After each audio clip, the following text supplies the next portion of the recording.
This is where you'll find it on the EU Science Hub.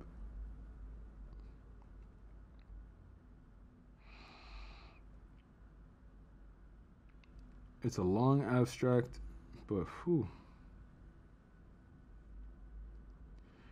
And these are the authors. I'd like to thank you all in no particular order, but I just want to thank you all for making this a great publication to read.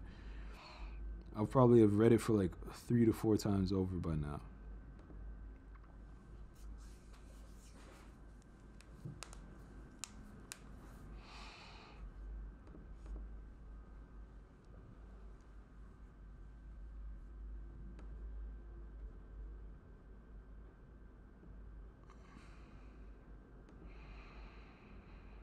Oh yeah, you weren't supposed to see that. You were not supposed to see that. But this is like one of the other reads that I've been combing over. Now that the cat's out of the bag, one of y'all are more welcome to go ahead and cover it, because I don't really do this for me. I'm more interested in the technology being readily accepted, and I'm for economic inclusion of all. So the reason why I like this paper is just because of how much it covers. You know, now that you've seen it, I may as well discuss it a little bit before moving back towards the original topic. But blockchain-enabled corporate governance and regulation. The reason why that one was of interest to me is because, remember, when we talk about Holochain being able to do, you know, secure corporate networks, you know, via P2P, you know, that's why this was worth reading. And out of everything that I've read where, you know, this is the most comprehensive on that topic based on like how much they've covered. Like, I actually will print it out and just read through it and take my sweet time with a cup of tea. But I really appreciated this article in its entirety. One of the reasons why I like reading up on tech literature is because, you know, I read medical journals for fun. Like, so for me, this isn't a space I'm uncomfortable in.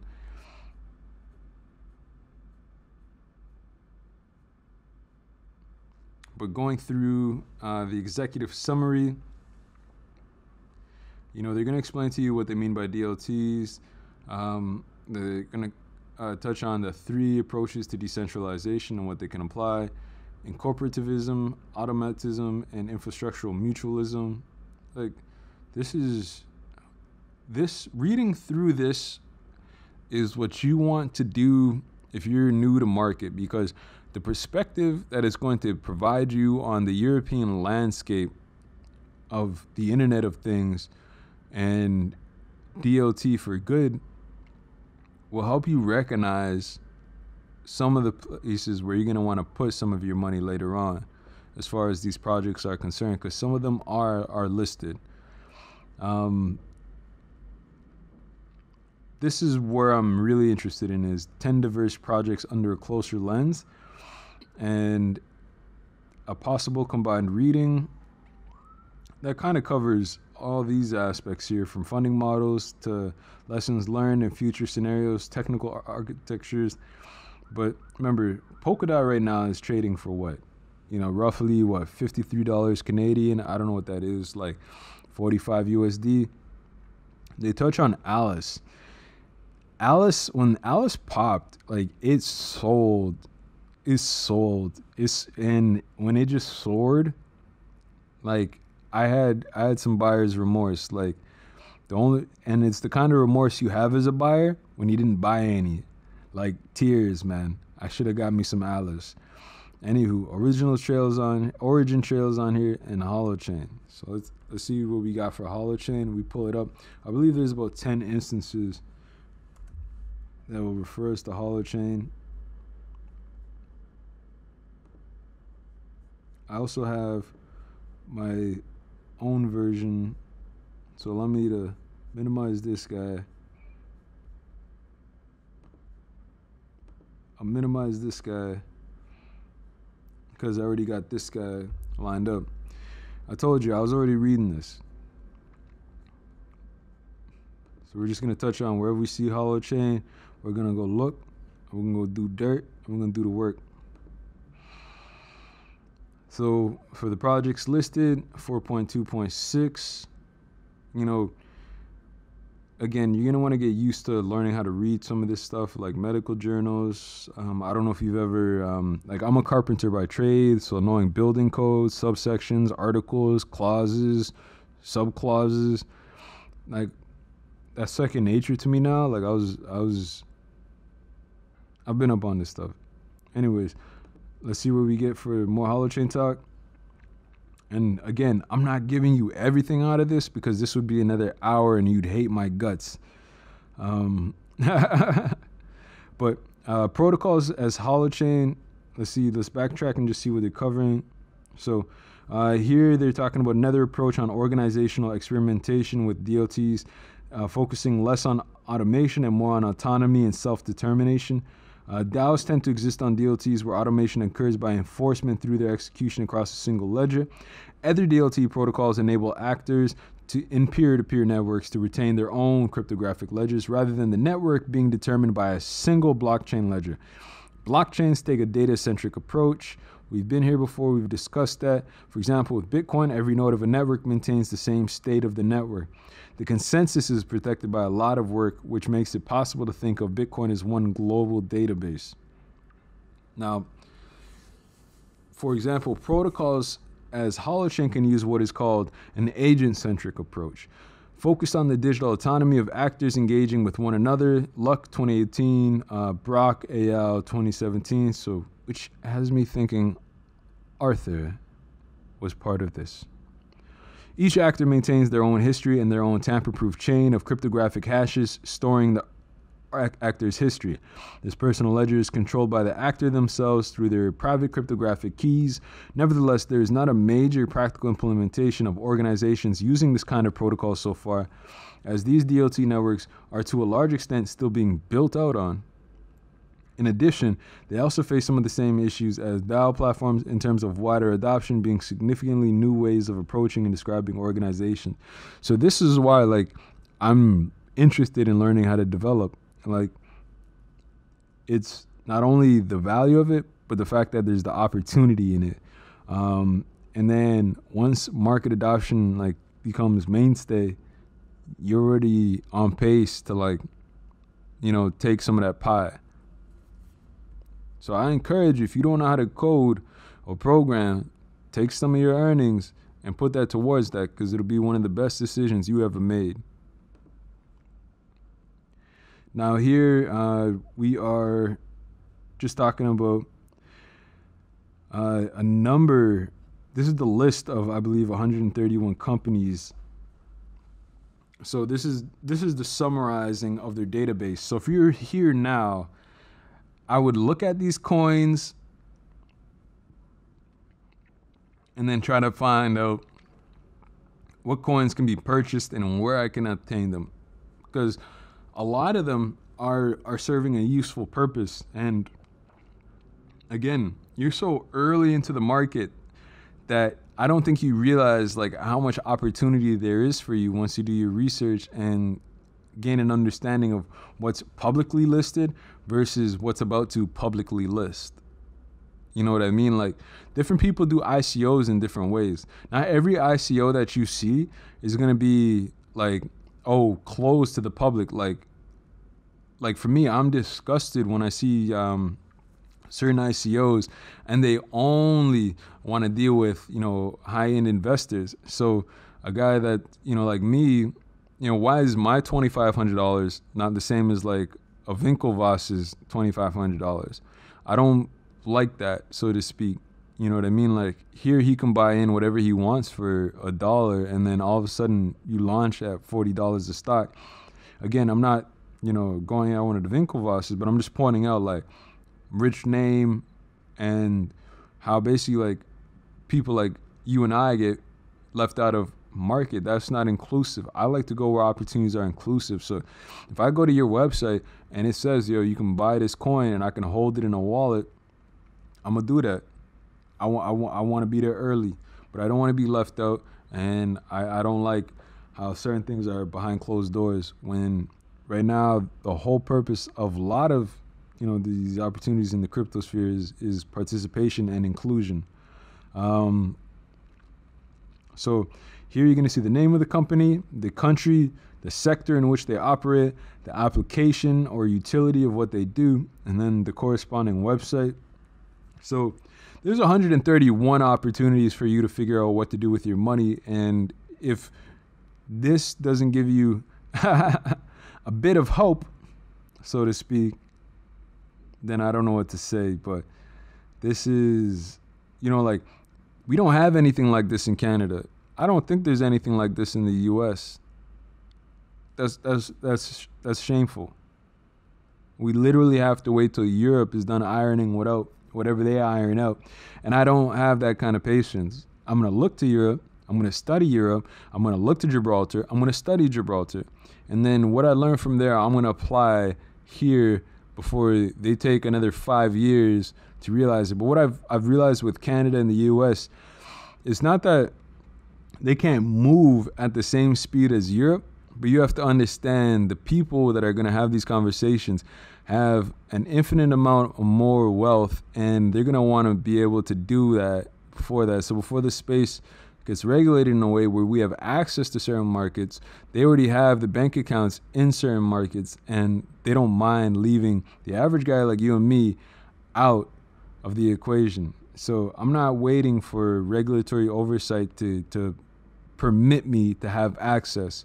I'm already gaining access to major markets and opportunities that I'm not supposed to have. Why? Because I don't want to wait for someone else to get rich, for me to be like, oh, I could have got rich.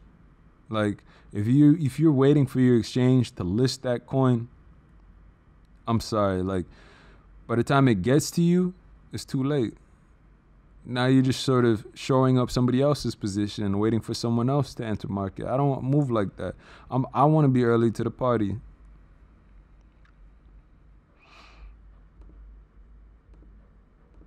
But yeah, so here it's got Holochain at 61 beneath Hive. I've heard some stuff about Hive. Could be wrong, but I've heard some stuff about Hive.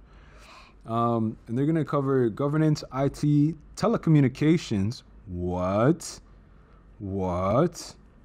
Yeah, web hosting and things. I haven't really thought about Holochain as far as like a telecommunications provider like Holochain and phones, but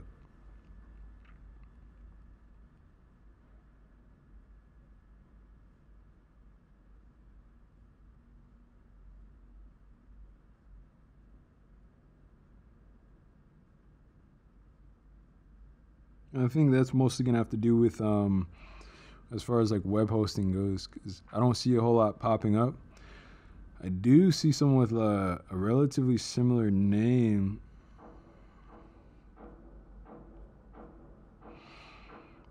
But I'm not going to give him the luxury of a shout out.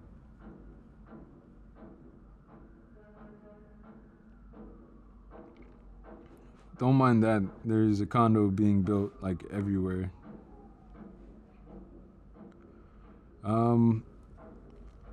But I just want to explore something real quick.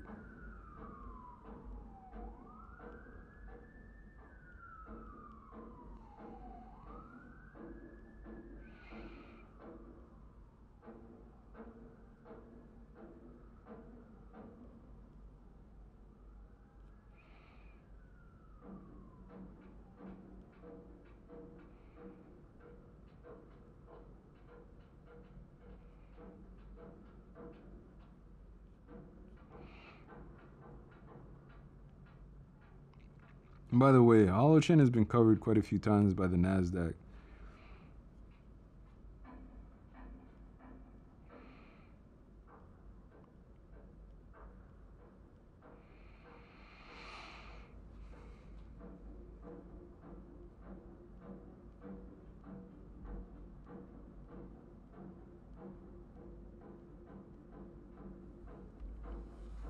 Just keep it moving. Sorry, I just had to check some. This is where they're going to talk about the 10 diverse projects. So out of all of them, Holochain like gets gets the best. And topics that they're going to focus on is diversity, common theme, but in solutions of the projects, the approaches to decentralization, and the positive impact for social and public good. Diversity in terms of geographical implementation, the reach of the projects, obviously mainly being in a European context, but considering other potential territories. There's the diversity in sectors, applications, implementation, and funding models, with special focus on originality of main use cases for commercial to research spheres. There's the diversity in blockchain or DLT platforms and development stages, although looking for technological robustness consolidated by significant milestones. So, I mean, how do you not fall in love with this? Here's their profile on Holochain. I've read this many times before, and I'll keep reading it again. Holochain is an open source data integrity engine that enables the self-hosting of P2P apps on a distributed web with user autonomy built directly into its architecture and protocols. Holochain avoids the need for global consensus and aims for massive scalability, as well as users' control of identity and data. Distributing the storage and processing of this information can change how people coordinate and interact, and gives back control on digital integration. Like,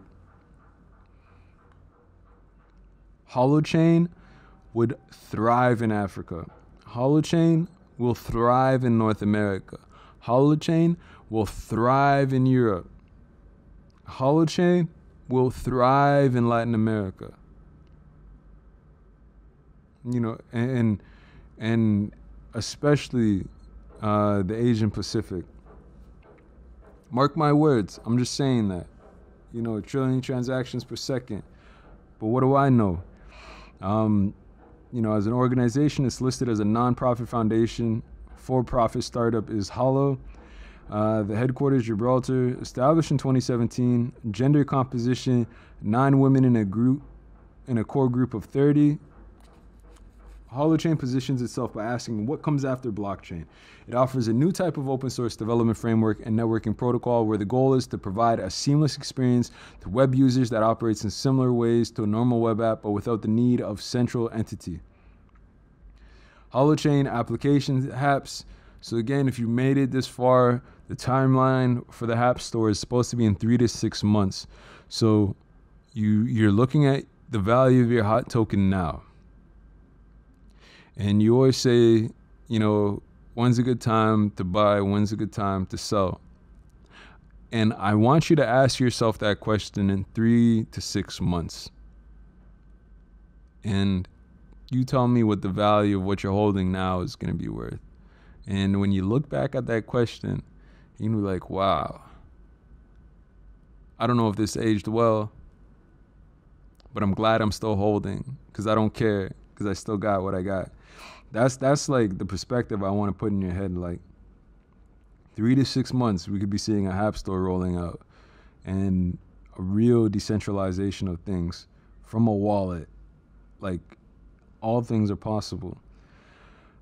This lets people provide value into a sharing framework, not into a centralized one where gatekeeper organizations usually extract all financial and other resources. I can't make this up. I get a trust the wallet, and I'm trying to buy through the wallet. So I buy through the wallet, use this thing called MoonPay, and I'm thinking like the $50 is gonna get me roughly around $50. It cost me $5 in a $50 transaction. I don't really have an issue with that, but like, what did you do for my money for you to think that you deserve the whole $5? This is why I didn't put 100. This is why I didn't put 1,000, because I'm like, I need to understand what's the take on this. Getting rinsed is never a good feeling. It would have been cheaper for me to use a different wallet or MetaMask or something altogether. But I was like, it's a learning curve. I look forward to when there's a Holochain based wallet. Game changer. And what's unique about it, again, every user runs the application on their own device, creates and stores their own data, and talks directly to other users. The proposal is compared to lightweight, secure decentralized computing possible on mobile devices. Main use cases are decentralized governance and collaboration, sharing economy and platform, co-ops, supply chain wins, and social communities, and social media, social networks, and vendor links. The world was always going to head in this direction where you could do a lot of your banking from your phone. It's always going to head in that direction. And then as far as intersections with social and public good, Holochain allows its end users, the ordinary users of the internet, to experiment with new decentralized organizational structures and build upon them, helping people control and own their data towards what is themed as a new regenerative economy and a more human internet. It also aims to provide decentralized capacities at scale that improve DLT sustainability arguments by requiring reduced amounts of energy consumption compared with other DLT architectures like the major blockchain platforms. And they're going to talk about how it started. Holochain emerged as part of the Scepter project. Scepter is a rebuild of a technology, communications, currency stack, mimicking natural patterns of coordination. With a wide variety of features in terms of protocols, its main purpose is a quantum of deep inhuman coordinative capacity. The main work came from the Metacurrency project. This project looks at currencies not just as money, but more as currencies. Not just flows of exchanges of goods and services, but as elements that help to manage flows as means of caring, sharing, and giving, which is how the intended uses for currencies are ultimately modeled in this context. When blockchain emerged, the initial Scepter team wanted to take a small piece of it and make a small version that could interface with more contemporary systems. An internal group met regularly to discuss developing their ideas from concept to implementation and create the shift from a visionary project to a more practical one. They named it Holochain to compete with blockchain and show a viable model for scaling that blockchain was not suited to accomplish in their view. They've got their funding models and their governance structures. And then as well, technical configurations. There is no single Holochain DLT. Every Holochain application has its own P2P encrypted network, and these cover the spectrum from public and permissionless DLT to private and permission depending on the rules of the application. The Holochain has an open source approach, while Holo hosting contains elements that are not open source. So, they're going in deep here. But again, we've covered most of this throughout the video. I just want you to have the ability to know where this is, to access it, and to see the value in it, and as well to introduce yourself to some other projects. Again, this is just going to take us through things.